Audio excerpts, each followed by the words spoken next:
while the area under poppy cultivation in Afghanistan has shown a clear upward trend over the last 2 decades, the trend in Southeast Asia is clearly downwards.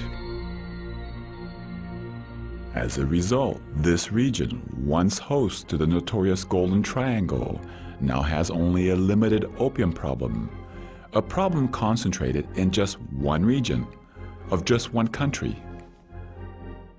Instead of producing 1,800 tons of opium as the region did in the early 1990s, it produced 424 tons of opium in 2008. Or looked at another way, instead of the region contributing half of the world's production as it did in 1990, it is now only contributing 5%. This marks real progress. Southeast Asia's opium poppy reduction successes are a result of decades of successful alternative development work in rural communities. Much of this has occurred under the MOU process. The countries of Southeast Asia have thus clearly advanced towards the goal set out in 1998 special session of the General Assembly to significantly reduce opium poppy cultivation by 2008.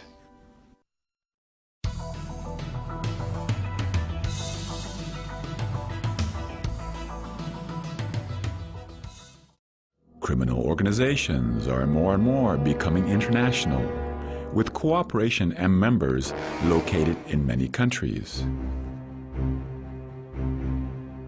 Often, criminals are able to avoid prosecution because countries in the region do not have the relevant laws, or there isn't enough cooperation across borders between the people who know how to investigate and prosecute international criminals.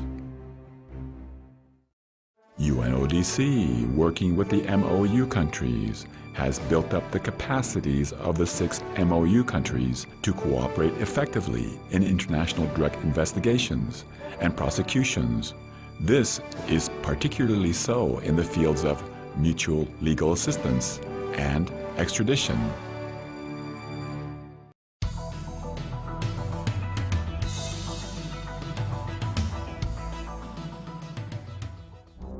Acknowledging the threat posed by drug-driven HIV to individuals and communities, the objective of the action plan are to prevent the transmission of HIV among and from drug users, and to ensure the provision of and access to adequate and proper care for those infected.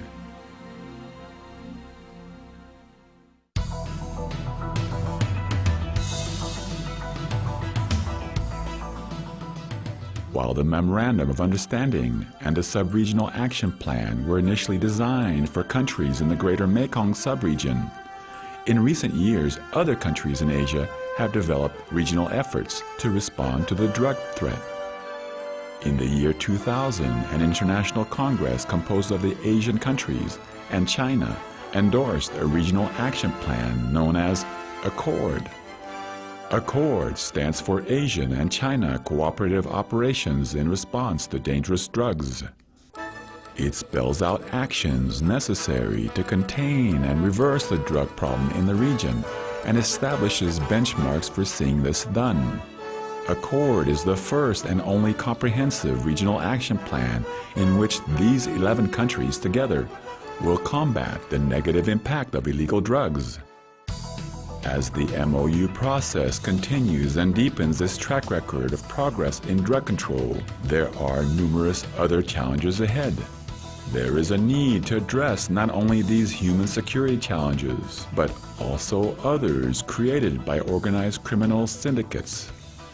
Syndicates which not only traffic drugs, but which also traffic human beings, which destroy and traffic forest products and wildlife,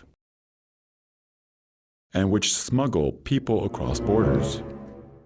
To combat these challenges, even as the region brings its own resource to deal with the problem, it needs support from its traditional partners who have funding and Only by working together at the regional and national levels, as well as by forming solid partnerships between governmental and private sectors, will we effectively deal with the problem of illicit drug use in the greater Mekong subregion.